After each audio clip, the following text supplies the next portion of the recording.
Hello दोस्तों, मैं हूं नेहा सिंह दैनिक जागरण के साथ और इस वक्त मेरे साथ है तोशी जो हमारे साथ जुड़ चुके हैं और जानते हैं उनकी बिग बॉस की जर्नी कैसी रही है एक हफ्ते की और कितनी ज्यादा सोच बदली उनकी घर के अंदर जाने के बाद। Toshi, welcome on Dainik Jagran. Thank you very much Neha. Toshi, सबसे पहले जानना चाहेंगे जो माइंड सेट के साथ आप बिग बॉस हाउस में गए थे, कितना ज्यादा चेंज हुआ वहां जाने के बाद लोगों को जब आपने रियल में जाकर देखा तो। I won't have any mindset, मैं कोई माइंडसेट के साथ नहीं गया था बिग बॉस के घर में, because I was not a contestant in the house, तो इसलिए मैं माइंडसेट लेके नहीं गया था।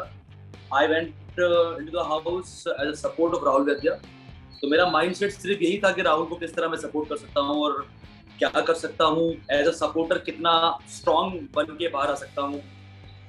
लोगों की निगाह में वो सपोर्ट नजर आना चाहिए जिस सपोर्ट के लिए मैं गया हूँ।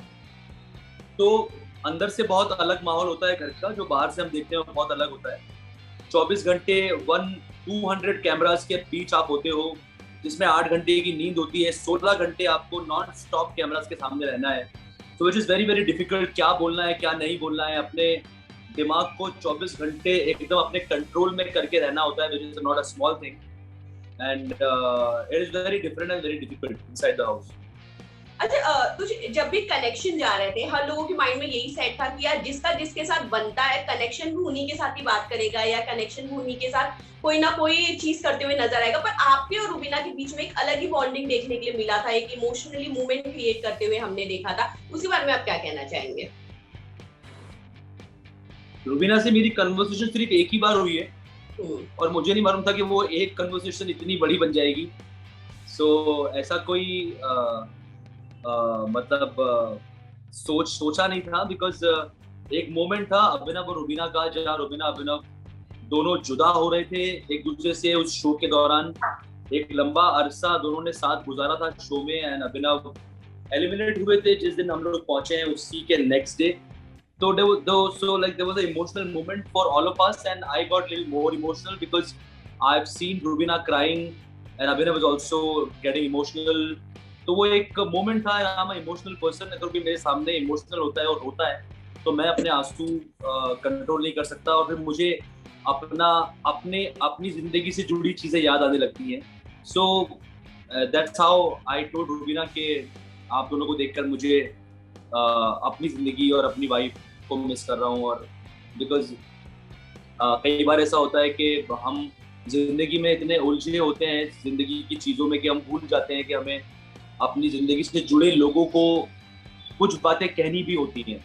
प्यार हमेशा जताकर ही जताया जा सकता है, प्यार को जताना जरूरी होता है। So that's how we were discussing, and वो एक इमोशनल मूवमेंट हो गया मेरे लिए और वो सब लोगों ने उसको पसंद किया, which is a very good thing, and I'm glad कि लोगों ने मेरे इमोशन को समझा और पसंद किया उस चीज को।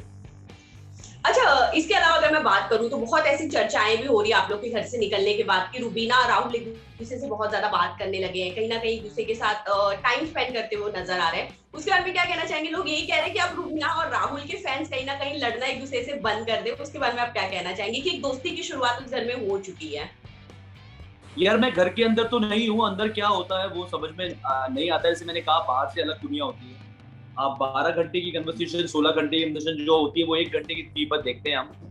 तो घर में लोग कम हैं, एक इंसानी ह्यूमन टेंडेंसी है, ह्यूमन नेचर है ये, कि अगर आपको एक घर में बंद कर दिया जाए तो वो घर में भले ही आपका दुश्मन रह रहा हो, आप उससे भी बात करने की कोशिश करते हो, बात करते हो, क्योंकि ये ह्यूमन टेंडेंसी है, इंसान का नेचर है। तो मैं इस बारे में क्या कहूँ, जो भी है अच्छा अच्छा है, अगर बातें हो रही तो अच्छी बात है। अच्छा, तुझे निक्की को घर के अंदर सबसे ज्यादा बदतमीज बोला जाता है कि उनको तमीज नहीं है बात करने की, बहुत बहुत ऐसी सारी चीजें होती है जिससे देव और उनके बीच में। क्या आपको भी ये चीज महसूस हुई? क्या आपके साथ भी उन्होंने कुछ ऐसा किया या किसी के साथ आपके सामने की उनकी बदतमीजी खुल के सामने नजर आई? नहीं, मेरे साथ वो एक सैक वाला जो हमारा टास्क था उसी में निक्की ने थोड़ा बहुत करने की कोशिश की, बट बदतमीजी नहीं की मेरे साथ। उसका टोन जो है वो बात करने का थोड़ा अलग सा है। वो कहती है कि मेरा टोन ही ऐसा है, मैं घर में भी ऐसे ही बात करती हूँ, तो ये बदतमीजी नहीं है। आई डोंट नो, शायद उनका आ, वो जो कई बार ऐसा होता है जैसे हरियाणा की भाषा होती है, तो हरियाणवी जब कोई भाषा में बात करते हैं तो आपको लगता है कि बड़ी लठमार सी, मतलब ऐसी थोड़ी खड़ी सी भाषा है। तो आ, भाषा की बात है, उनकी भाषा वैसी हो सकती है, बट ऐसा कुछ बदतमीजी मेरे साथ तो नहीं हुई। अच्छा, जैसे कनेक्शन के साथ आपको जैस्मिन भी गई थी अली की कनेक्शन बन के, पर जैस्मिन का एक जो गुस्सा था, जैसे हमें टेलीकास्ट होते हुए नजर आया कि जैस्मिन रूबीना के बारे में भड़काती हुई नजर आ रही थी, या रूबीना के बारे में वो जो एक माइंड सेट कर रही थी, वो अली को बार बार उस चीज के लिए फोर्स कर रही थी, जो झगड़े खुलेआम घर के अंदर भी हो रहे थे, उसके बारे में आप क्या कहना चाहेंगे? जैस्मिन से मेरा कोई इंटरेक्शन हुआ नहीं ऐसा, मैंने कई बार पहले भी बोली इस इंटरव्यू में, मेरा कुछ ज्यादा इंटरेक्शन नहीं हुआ। ज्यादा क्या मतलब, बिल्कुल इंटरेक्शन ही नहीं हुआ जैस्मिन से मेरा। तो मुझे जैस्मिन के बारे में कुछ मालूमात नहीं है, बिकॉज मैं कभी बात ही नहीं करता था। और अली और जैस्मिन एक रिलेशनशिप में है, तो मोस्टली अली और जैस्मिन साथ में बैठे होते थे, तो कोई उनके बीच जाके डिस्टर्ब नहीं करता था उन्हें। So I never had any interaction with Jasmine, so I don't know anything about Jasmine, and I don't want to say, I don't have any comment about Jasmine. Okay, of course अब मैं entertainment की तड़का राखी सावंत के of course मैं बात करना चाहूंगी। क्या कहना चाहेंगे, कितनी ज्यादा इंटरटेनिंग है? क्योंकि हमने अभी फिलहाल 3 दिन से जो एपिसोड देख रहे हैं, सिर्फ और सिर्फ हर फ्रेम को कहीं ना कहीं खेलती हुई राखी सावंत नजर आ रही है। उसके बारे में क्या कहना चाहेंगे तोशी? क्या सच में वो इतनी ज्यादा इंटरटेनिंग घर के अंदर भी है 24 घंटे? इंटरटेनिंग है, डेफिनेटली इंटरटेनिंग है, इंटरटेन करती हैं। आप लोग हंसते हैं, आपको हंसी आती है ना देख के उसको, तो बस वो है एंटरटेनिंग, सबको हंसी आती है। Is very good. ओके, एक दिशा और राहुल का भी एक मूवमेंट हुआ था जब वैलेंटाइन डे पे स्पेशली वो वहां पर आई थी, क्योंकि खबरें तो ये भी थी कि कनेक्शन के रूप में वो आएंगी, पर उनको बेस्ट प्लेस ऐसा लगा कि उसके बारे में। अब मैं राहुल के शादी एंड ऑल के बारे में तो आपसे जानना चाहूंगी, कितनी ज्यादा तैयारियां चल रही हैं, किस तरह से है, क्या प्लानिंग है कि उनकी शादी कब तक हो सकती है? यार तो उसकी मम्मी डैडी बता पाएंगे, मैं कैसे बता सकता हूँ ये चीज? अरे आप बेस्ट फ्रेंड है, आपको कोई कुछ ना कुछ तो पता ही होगा। अभी वो उस फ्रेम ऑफ माइंड में है ही नहीं। 4 महीने से घर के अंदर है। जब मैं घर के अंदर था तो हमारी दुनिया की दारी की बातें इतनी सारी थी और गेम को लेकर सारी बातें थी कि वो सब बातें करने का वक्त मिला ही नहीं। और ऑब्वियसली एक आदमी 4 महीने से घर में बंद, जब वो अपने घर वापस लौटेगा तो चीजें कैसी होंगी, क्या होगा, कितना वक्त लगेगा, ये तो वो घर वाले ही मिलकर तय कर पाएंगे। एंड जब भी होगा जल्दी होगा, आई गेस। ओके, लास्ट 2 सवाल आपको तोशी मैं आपसे और जानना चाहूंगी। पहला सवाल मेरा ये है कि क्या लग रहा है कि बिग बॉस फिनाले के टॉप 3 में कौन जाएगा? क्योंकि जहां पे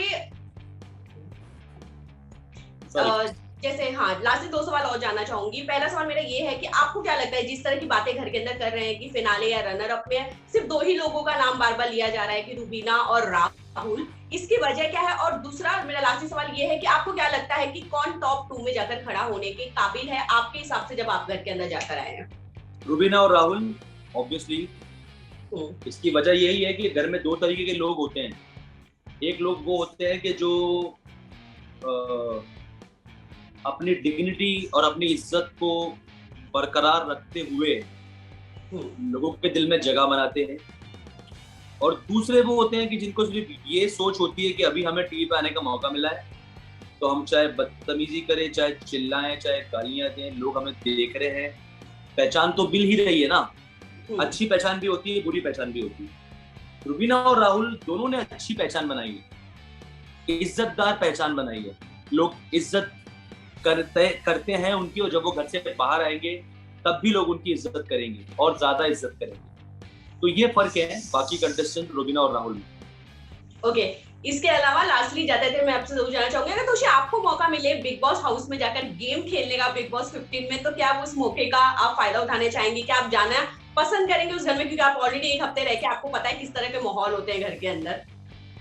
यार वक्त से पहले किसी चीज का फैसला लेने का की नेचर नहीं है मेरी। जब जैसा हालात होते हैं, जब जैसा वक्त होता है, मैं फैसला उसी वक्त पे ले सकता हूँ किसी भी चीज का। सो लेट्स सी, जब टाइम आएगा उस वक्त के हालात क्या होंगे, क्या सिचुएशंस होंगी, क्या मेरे कमिटमेंट्स होंगे, क्या इंपॉर्टेंट है, क्या इंपॉर्टेंट नहीं है, वो तभी डिसाइड होगा। और ऑब्वियसली बिग बॉस 15 एक ऐसा प्लेटफॉर्म होगा किसी के भी लिए, मैं अपनी बात करूं या किसी और की बात करूं, बिग बॉस अपने आप में एक इतना बड़ा प्लेटफॉर्म है कि लोग मरते हैं वहां जाने के लिए, और कौन नहीं जाना चाहता। मगर again depends on the situations कि कैसे हालात होंगे, क्या होगा। लेट्स सी क्या होता है, देखते हैं। ओके, तोशी क्या कहना चाहेंगे अपने फैंस के लिए, जो 1 हफ्ता भले आप घर के अंदर रहे पर आपको ढेर सारा प्यार दिया गया, आपके बहुत सारे कटिंग्स यूज किए गए इंस्टा और ट्विटर एंड ऑल, तो इसके बारे में आप क्या कहना चाहेंगे? बहुत बहुत दिल से शुक्रिया ऑल द फैंस। आप सभी लोगों ने मुझे एज अ म्यूजिशियन बहुत प्यार दिया है, एज अ प्लेबैक सिंगर बहुत प्यार दिया है, मेरे गानों को बहुत प्यार दिया है। It's been 13-14 years now I've been working in this industry. I had done more than 40 films as the composer. तो इतने सालों से आपने एक म्यूजिशियन तोशी को प्यार दिया है, और अब आपने तोशी को एज अ पर्सनल रूप से जाना, देखा, कैसे बात करता हूँ, कैसे गुस्सा आता है, कैसे हंसी आती है, तो सारे मोमेंट्स आपने देखे, आपने पर्सनल मेरे व्यक्तिगत रूप को भी प्यार दिया है। उसके लिए मैं दिल से हाथ जोड़कर और तहे दिल से आप सबका शुक्रिया अदा करता हूँ। और प्लीज इसी तरह अपना प्यार बनाए रखें, and keep supporting Rahul Vaidya, keep voting for him.